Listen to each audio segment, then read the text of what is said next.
Assalamualaikum warahmatullahi wabarakatuh.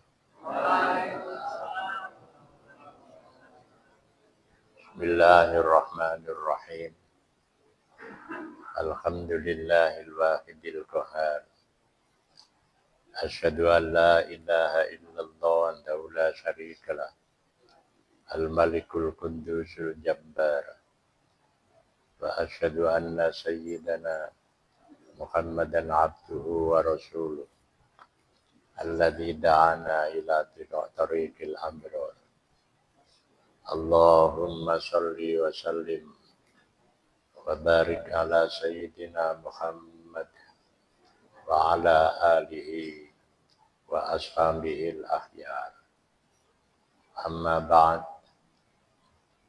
Qala ta'ala inna a'tainakal kautsar fasalli li rabbika wanhar inna syani'aka wal abtar. Para perambah jalan Allah, mari kita awali kajian kita kitab Sirrul Asrar dengan bersama-sama membaca Ummul Quran agar kita tetap sehat walafiat, ilmu manfaat, rezeki kansar barokah, anak cucu solih dan solihah. Besok apabila kita dipanggil oleh Allah, kita mendapatkan husnul khotimah. Ala hadhihi niyah wa ala kulli niyatin solihah. Al-Fatihah.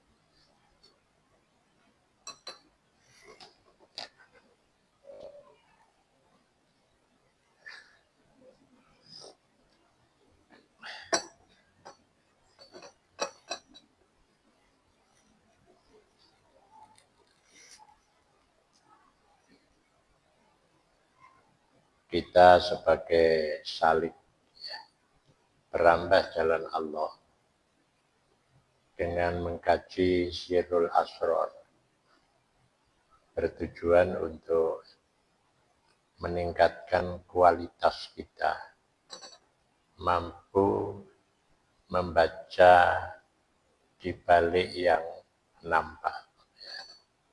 Jadi mampu membaca di balik yang nampak. Bahkan tidak hanya di balik yang nampak, tapi di baliknya yang nampak. Karena sebutan judulnya adalah Sirrul Asrar. Nah, seorang kalau sudah mampu melihat sesuatu di baliknya yang nampak, berarti dia sudah masuk pada tingkat tertinggi. Jadi tingkat usul kepada Allah. Karena sering saya sampaikan bahwa seorang yang beribadah itu ada 3 tingkatan. Yang pertama disebut dengan al-ibadah itu sendiri. Kemudian al-ubudiyah. Dan yang tertinggi adalah al-abudah. Jadi al-ibadah itu adalah kita melaksanakan secara syariat ketentuan Allah. Jadi dohirnya. Kalau al-ubudiyah kita sampai pada tahap mengikut sertakan potensi batin. Nah, kalau al-abud itu kita sudah sampai pada merasakan kelezatan wuslah. Jadi kelezatan wuslah. Lezatnya bertemu dengan Allah. Nah, itulah buah dari kajian Sirrul Asrar.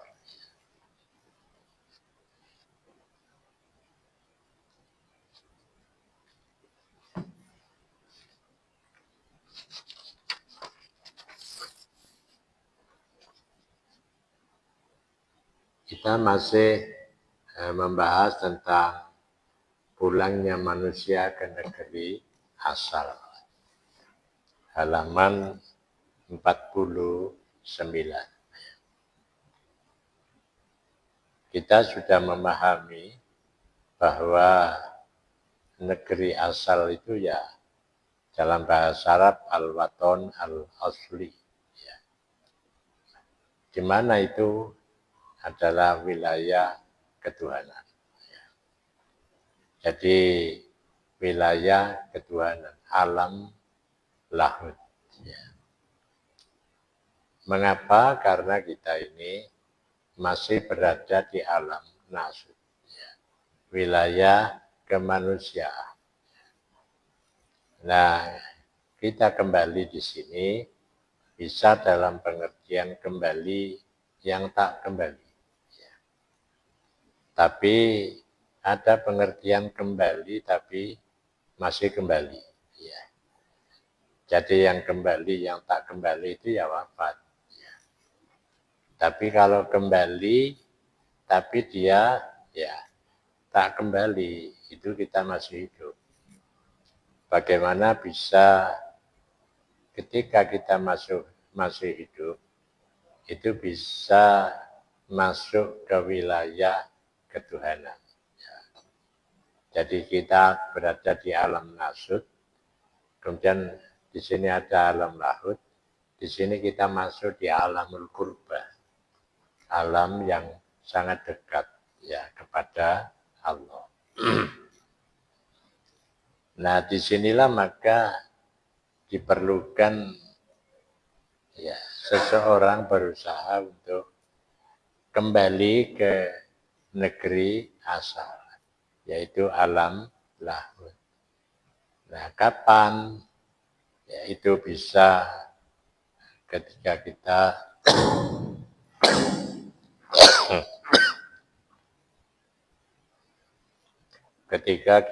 beribadah. Ya, beribadah itu kan secara fisik, ya kita beribadah. Tapi sampai pada tahap bagaimana ibadah kita. Ini berproses sampai masuk ke wilayah abudah. Ya. Jadi masuk pada wilayah abudah. Wilayah lazzatul wuslah.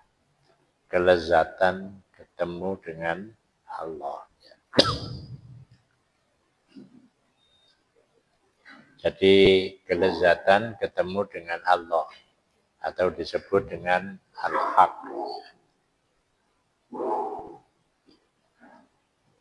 Maka Rasulullah Shallallahu Alaihi Wasallam, ya, jadi Rasulullah berdoa, ya Allah, tunjukkanlah kepada kami al-haq.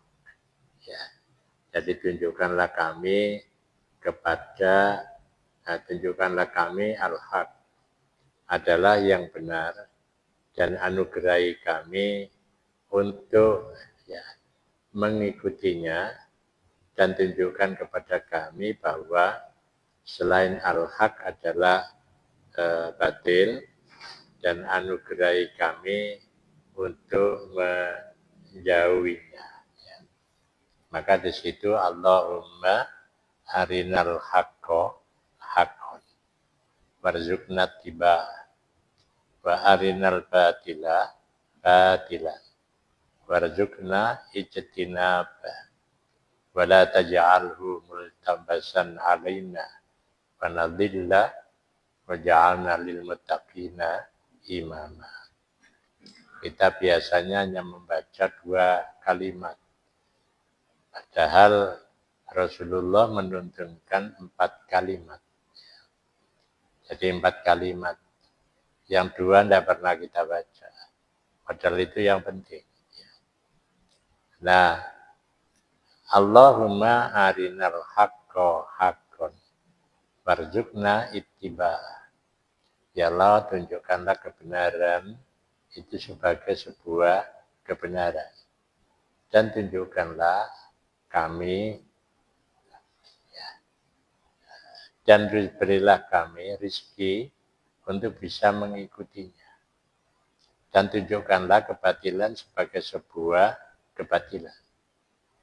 Dan berilah kami rizki menjauhinya. Wala taj'alhu multabasan alaina wa nadillah. Jangan engkau jadikan keduanya itu multabas, melawur. Ya.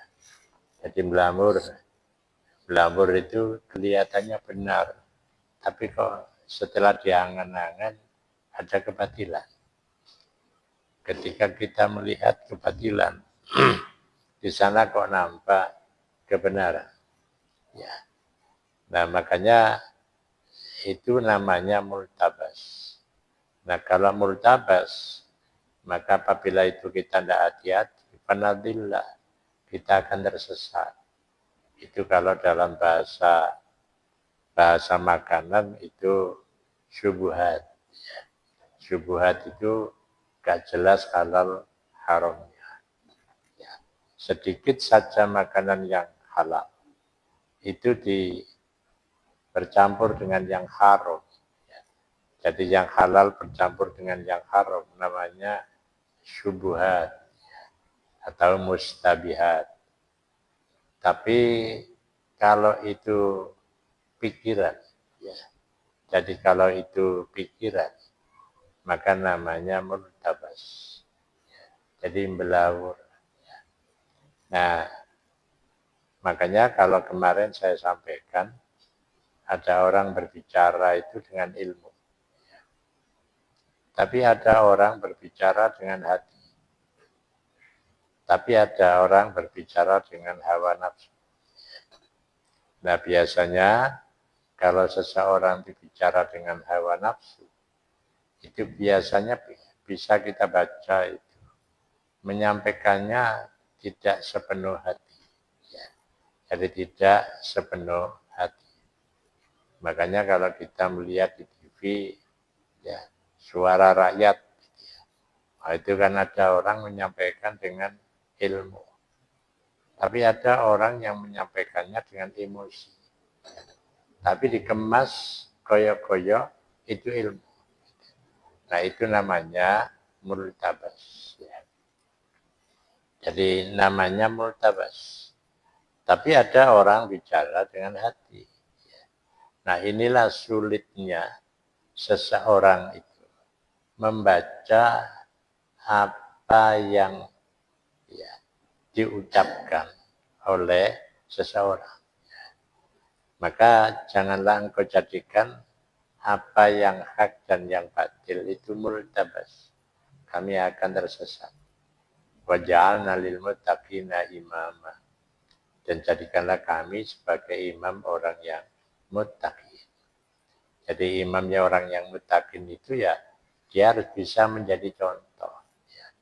Jadi bahwa apa yang diungkapkan itu kebenaran sebagai sebuah kebenaran. Ya. Jangan dicampur aduk. Ya. Apalagi kalau sudah masalah politik. Ya. Jadi kalau sudah masalah politik itu sudah multabas. Ya. Jadi kalau Amerika dulu nyerang Irak, menjatuhkan Saddam Hussein. Itu kan alasannya Amerika membela diri. Ya. Karena Saddam Hussein membuat senjata pemusnah massal. Barang Saddam Hussein sudah ditangkap dan dihukum mati, ya, ternyata senjata pemusnah massal itu tidak ada. Nah itulah namanya politik. Politik itu selalu melabur. Makanya orang berpolitik itu harus ada fatsun. Fatsun itu etika politik. Jadi kalau Israel menyerang Iran, ya, itu kan bahasanya juga untuk membela diri. Karena di Iran sudah dibangun pengayaan nuklir. Nah, Ketua Badan Nuklir Internasional mengatakan bahwa Iran, ya, jadi Iran itu memperkaya nuklir dan untuk sampai pada tingkat nuklir itu butuh 20% lagi. Ya. Sehingga Iran langsung menyerang. Ya. Jadi Israel menyerang. Ya. Kemudian beberapa hari Badan Atom Internasional bilang Iran tidak memperkaya nuklir. Wis diserang tapi ngomong. Berarti pencetusnya adalah Badan Atom Internasional. Ya. Nah, kemudian terjadilah pembalasan, sehingga menjadi perang yang besar dan tidak tahu apakah ini sampai perang dunia ketiga ya, atau segera reda. Tapi namanya perang zaman modern ya lek winginane Israel ngejur Gaza, sekarang Israel itu ya hancur. Ya. Jadi podo-podo hancur. Nah, jadi kalau begitu, itu akibat daripada multabas. Ya. Makanya di sini ada kebenaran, di sini ada multabas. Ini politik. Politik itu makanya dalam Islam itu politik untuk mewujudkan kemaslahatan umat manusia. Tapi kalau politik yang politik, itu tidak memperhatikan nilai. Jadi moro-moro nyerang. Nyerang itu menurut aturan dunia itu tidak boleh. Tapi Israel mengapa nyerang? Alasannya membela diri. Dan itulah politik. Makanya orang itu kalau sudah bicara politik, itu tidak bisa kemudian akan menyampaikan sebuah kebenaran. Jadi akhirnya yang nampak adalah kemultabasan itu. Ya. Makanya diperlukan waj'alna lil muttaqina imama. Jadikanlah kami sebagai imam orang yang muttaqin. Ya. Jadi menjadi imam orang yang muttaqin. Contohnya itu kalau ayat Al-Quran Rabbana hablana min azwajina wa dzurriyyatina qurrata a'yun waj'alna lil muttaqina imama. Ya. Jadi waj'alna lil muttaqina imama itu penting. Wong kepengin anak bojone apik kok. Dhek gak bisa dadi contoh, ya gak bisa, ya. Maka dia harus bisa menjadi contoh waj'alna lil muttaqina imama. Jadi bapake kudu dadi contoh. Kalau wayahe maghrib, ayo iku adzan budal. Titip koplo tapi bapake orang melok budal. Nah itu kan tidak bisa menjadi contoh. Jadi kalau begitu, disinilah kunci. Waj'alna lil muttaqina imama. Saya harus menjadi imam orang yang muttaqin. Dia harus bisa menjadi contoh. Kalau dia menjadi pemimpin sebuah negara, ya kudu bisa jadi contoh. Kalau dia sebagai pemimpin wilayah kecil wali kota, kudu bisa jadi contoh.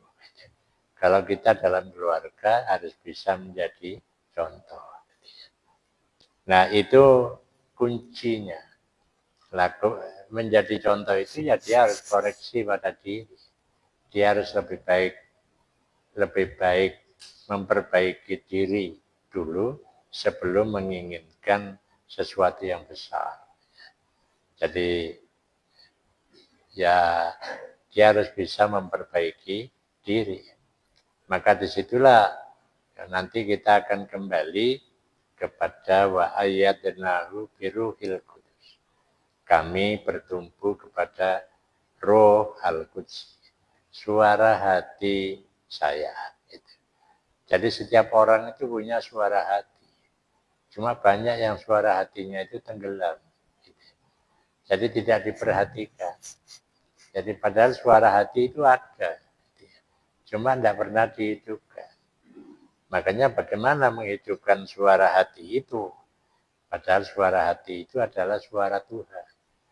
Makanya kalau ada orang itu melakukan kejelekan, pasti dia akan bertentangan dengan isi hatinya. Jadi bertentangan dengan isi hatinya. Tapi kalau dia itu bisa penguatan Ruhul Qudsi, ya jalannya dengan wa ja'alna lil muttaqina imama, maka dia akan bisa. Ya, dia harus bisa menjadi contoh secara konkret.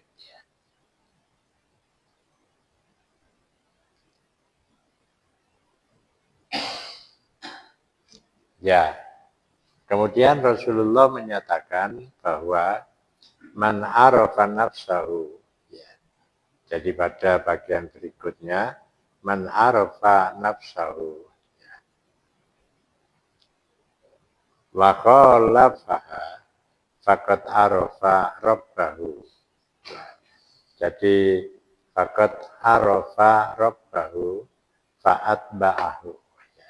Siapa yang mengenal nafsunya, ya, jadi mengenal nafsunya, kemudian dia menolak nafsunya, maka dia akan kenal dengan Tuhannya, yang kemudian akan mengikutinya. Berarti kalau begitu langkah seseorang itu kan ono kalane langkah dengan pikiran, ono kalane langkah dengan hati, suara hati, ada langkah dengan nafsu. Jadi kalau ada orang mencuri, kemudian dia cerita, nah itu aneh. Wong mencuri itu mesti kawane cerita. Wong korupsi ora tahu cerita. Nek awake korupsi. Mengapa? Karena cerita itu bertentangan dengan suara hati. Jadi mesti itu dirahasiakan. Jadi orang berbuat jelek apapun itu mesti dirahasiakan. Jadi tidak terbuka. Jadi tidak terbuka. Jadi mesti disimpan maha kafi sotrika wa karihta ayat toli'a alaihinnas. Apa yang terlintas di dadamu.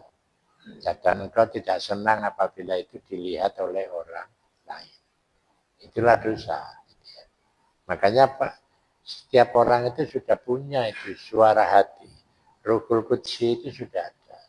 Cuma bisa hidup enggak? Bisa hidup enggak? Kita perhatikan enggak suara hati. Yang banyak manusia itu yang menguatkan suara nafsunya. Jadi nafsu ini banyak diikuti. Makanya untuk melemahkan itu, untuk melemahkan diri nafsu, maka ya sujud itu kuncinya. Jadi sujud itu kuncinya. Jadi kalau orang itu sudah biasa sujud, maka dia akan meletakkan pikirannya, mengalahkan pikirannya, dan mengalahkan nafsunya. Dan menguatkan ketuhanannya. Maka lebih banyak seseorang itu bersujud, maka berarti dia lebih banyak penguatan suara hati. Jadi lebih banyak penguatan suara hati. Nah, disinilah maka gambaran sederhana, kalau di sini disebutkan bahwa siapa yang mengenal nafsunya, kemudian menolaknya, tidak nuruti, maka dia faqad arafa rabbahu fa'atba'ah. Maka dia akan kenal Tuhannya dan mengikuti Tuhannya. Makanya kan orang kalau sudah mengikuti Tuhannya, itu dia sudah sebenarnya menolak nafsunya. Cuma orang itu kalau tidak pernah sujud, ya penguatan nafsu itu luar biasa. Jadi penguatan nafsu. Makanya kejelekan itu ada pada diri seseorang karena tidak pernah memperhatikan suara hati. Jadi tidak pernah mendengarkan suara hati. Maka di sini disebutkan apabila adapun kembali dan sampainya atau wusul, jadi sampainya seseorang antara suara hati dengan Allah, manusia kembali ke negeri asal. Jadi kalau dia itu sudah penguatan hati nurani, itu sebenarnya sudah kembali ke negeri asal. Nah, mereka akan masuk pada alam kurba, ya. Alam kurba, ya, alam dekat, yaitu dengan ilmu hakikat, ya. Membaca dengan hakikat sesuatu, ya. Jadi hakikat sesuatu. Maka di sini dia kalau sudah masuk alam kurba, yakni alam lahud, ya. Jadi alam lahud wis cedhek karo Gusti Allah. Tidak hanya dalam ibadah, tapi juga di luar ibadah.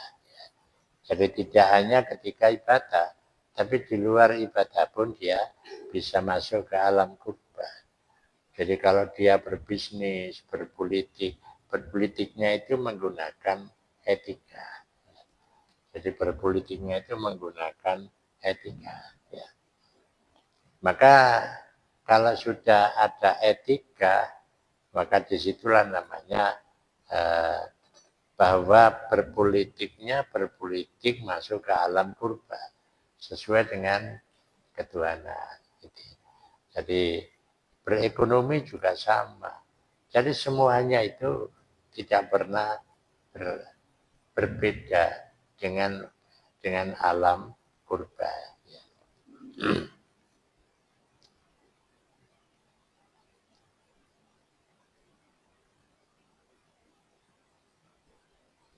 Nah, kalau dia sudah masuk ke alam kurba, itu adalah manusia khusus. Ya. Jadi kalau gambarannya, ya, maka di sini masyarakat awam, di sini sudah masuk alam kurba ini sedikit, terus ada puncaknya itu. Jadi begini, puncaknya itu hanya 1% mungkin. Ya. Nah itu yang sudah masuk pada wilayah al-kurba. Tapi kalau dia sudah masuk sedikit di atasnya, itu termasuk wilayah toriko, itu sebenarnya dia sudah masuk ke wilayah kurba. Makanya kalau orang itu sudah masuk ke wilayah kurba, rasanya ibadah itu kalau sebentar itu tidak marem. Ya. Jadi tidak marem. Ya, makanya kemarin saya sampaikan, kalau orang itu ibadah sampai pada masuk ke wilayah kurba, itu rasanya kalau hanya singkat, itu gak marem. Jadi gak marem. Dia akan berusaha untuk menambah sendiri. Jadi dia berusaha untuk menambah diri. Orang awam itu sangat banyak. Tapi orang khawas ini sudah mulai turun sedikit, apalagi yang khawasul khawas. Itu tambah tingkatnya sangat sedikit. Ya.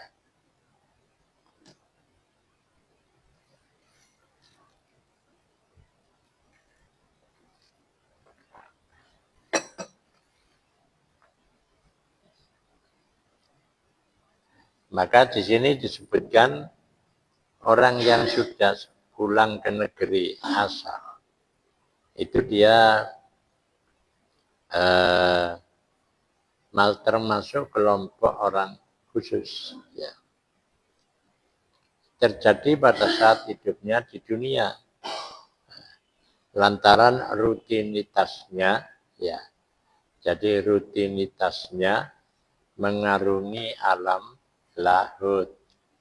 Jadi kita ini kalau sudah ibadah, suka wiridan, itu kan mengarungi alam lahut. Nah, kalau sudah begitu, dia akan menjadi manusia khusus. Ya. Menjadi manusia khusus. Jadi tahapannya begitu. Makanya puncaknya itu ya sedikit sekali. Ya. Tapi ini adalah sesuatu yang apa namanya rohani. Jadi setiap orang tidak akan bisa membaca. Dirinya pun juga tidak akan bisa membaca. Ya. Karena itu nanti kalau sudah pada puncaknya, itu dia akan diberi oleh Allah. Ya. Jadi diberi oleh Allah. Mengapa? Karena dia karep. Ya. Karep itu murid. Murid itu man arada syai'an, sapa sing ngarepno sesuatu, maka dia akan mendapatkan apa yang diinginkan itu. Ya. Jadi dia bahasanya di sini mengarungi alam lahut, baik dalam keadaan tidur maupun ya, dalam keadaan terjaga. Ya. Jadi ketika dia tidur, dia tetap mengarungi alam lahut, tapi ketika terjaga juga begitu. Ya. Bahkan pada saat tidur, kalbu manusia khos memiliki ya, jadi memiliki keluarga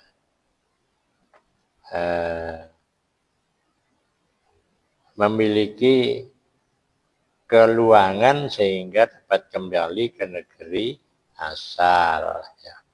Jadi ini adalah sesuatu yang istimewa.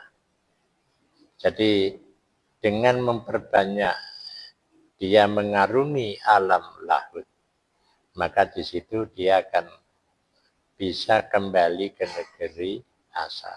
Ya.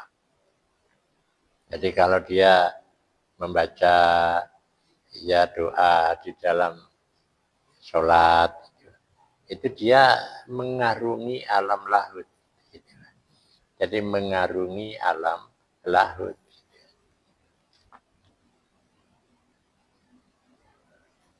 Jadi tidak hanya ketika jaga, ketika tidur pun. Makanya bagi orang-orang yang sufi, itu kalau dia mau tidur itu ya selalu berdoa Allahumma ja'al. Ya. Jadi Allahumma ja'al naumi fi hadhil lailati ya ubudiyatan. Ya Allah, jadikanlah tidurku di malam ini sebagai ubudiyah. Dan jadikanlah nafasku, ya, itu qiraatul Al-Qur'an. Jadi nafasnya itu minangka maca Qur'an. Dan jadikanlah ruh al-qudsi saya ketika tidur itu yamsi ila arsyikal karim. Melaku dumateng arase Gusti Allah. Jadi tidur pun itu tidak tidur. Nah, kalau orang awam itu tidur ya tidur. Semuanya tertidur.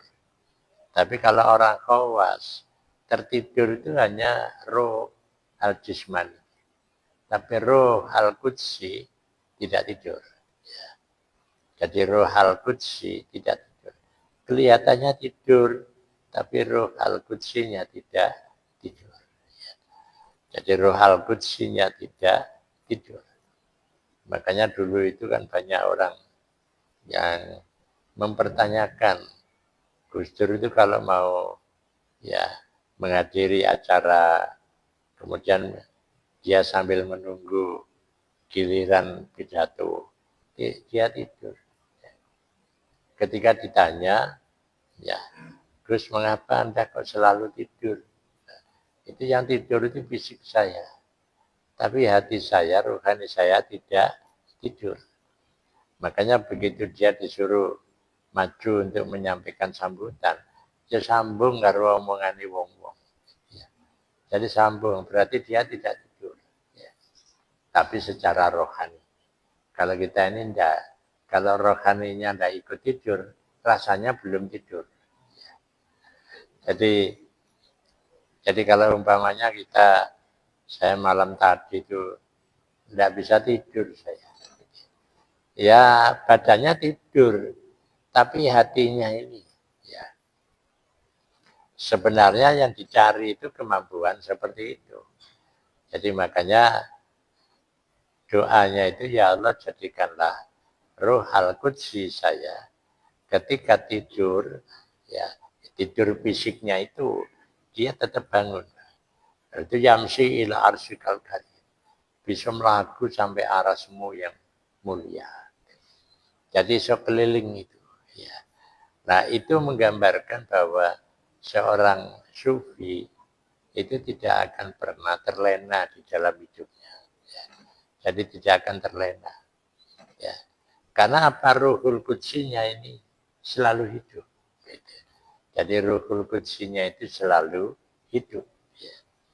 Maka walaupun dia tidur kelihatannya, tapi dia tidak tidur. Jadi dia tidak tidur. Maksudnya ruh al-qudsinya tidak tidur.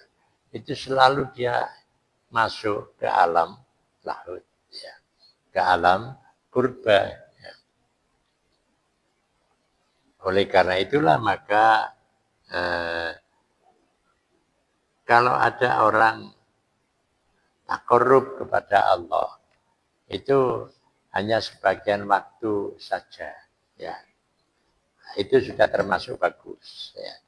Ya le sholat. Gitu. Iso parek marang Gusti Allah. Tapi ya akeh wong sholat ya ora parek. Gitu ya. Tapi sholat si ora parek. Gitu. Nah banyak orang itu dia sholat tapi dia merasakan parek al-qurba. Ya. Al-qurbu minallah. Nah dari sinilah penguatan diri. Penguatan Ruhul Qudsi itu harus menjadi prioritas untuk masuk ke negeri asal. Ya. Makanya kalau seseorang itu kan bisa membaca, ya, membaca sesuatu. Dia kalau dicurhati oleh seseorang itu dikembalikan ke alam kurba. Ya. Jadi kalau dicurhati seseorang, dia akan kembali ke alam kurba. Nah itulah kuncinya. Ya. Jadi kuncinya bagaimana itu bisa kembali ke alam kurba. Ya, mungkin ada pertanyaan. Monggo.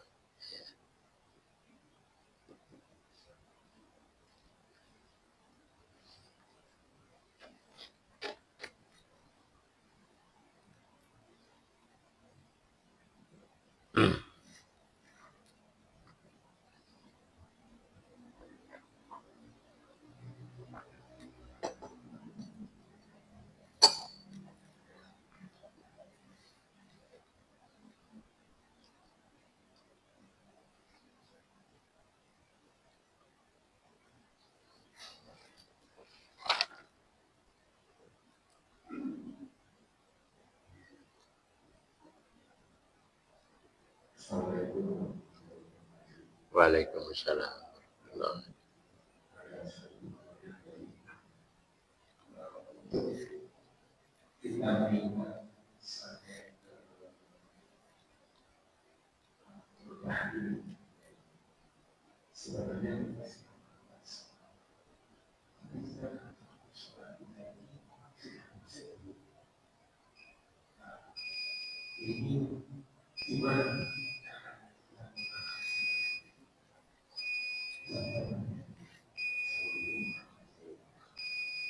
Ya, jadi sebenarnya maaf ini, ya karena pertanyaannya kurang jelas.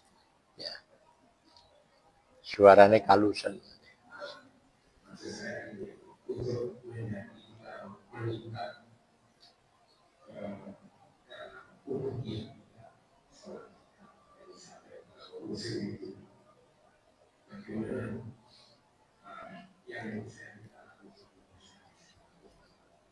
Ya.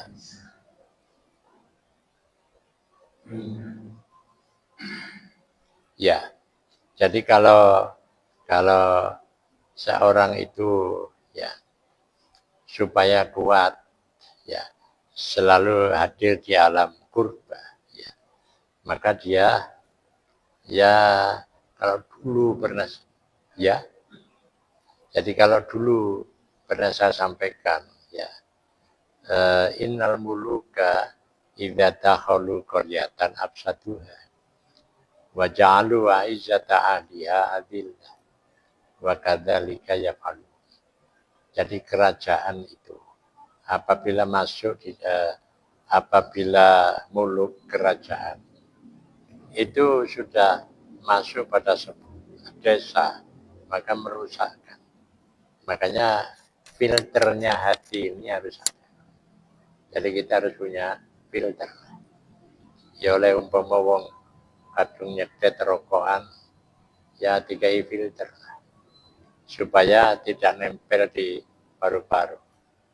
Nah juga begitu, apa yang masuk di telinga kita itu harus ada filter. Maka kalau ada filternya, maka ada penguatan hati. Ya. Maka banyak orang itu ya, yang hatinya orangnya hidup, tapi hatinya mati. Nah disinilah kalau hatinya mati, ya Ruhul Qudus mati. Maka di sini diperlukan apa yang masuk ke lewat telinga kita. Itu kata Imam Al-Ghazali, ya, wiridan kita itu harus ada suara. Ya. Kemudian akan kita dengar sendiri dan merasuk ke lubuk hati yang paling dalam. Akan merasuk ke lubuk hati yang paling dalam. Dan itu kalau zikir wiridan masuk, maka itu akan menjadi tulisan-tulisan yang ada di dalam hati manusia. Dan itulah yang selalu akan muncul. Ya. Tapi kalau enggak, yang muncul ya duniawi. Ya. Jadi yang muncul adalah duniawi. Nah inilah yang menjadi tolok ukur bagi setiap orang. Yang mereka itu penguatan rohaninya harus lebih banyak berzikir. Jadi harus lebih banyak berzikir. Makanya bisa itu zikir pribadi, bisa zikir kolektif. Ya, zikir kolektif itu zikir yang dituntun oleh seorang imam. Ya. Saya kira itu yang dapat kita kaji. Semoga ini menambah wawasan kita bersama. Ya. Al-Fatihah.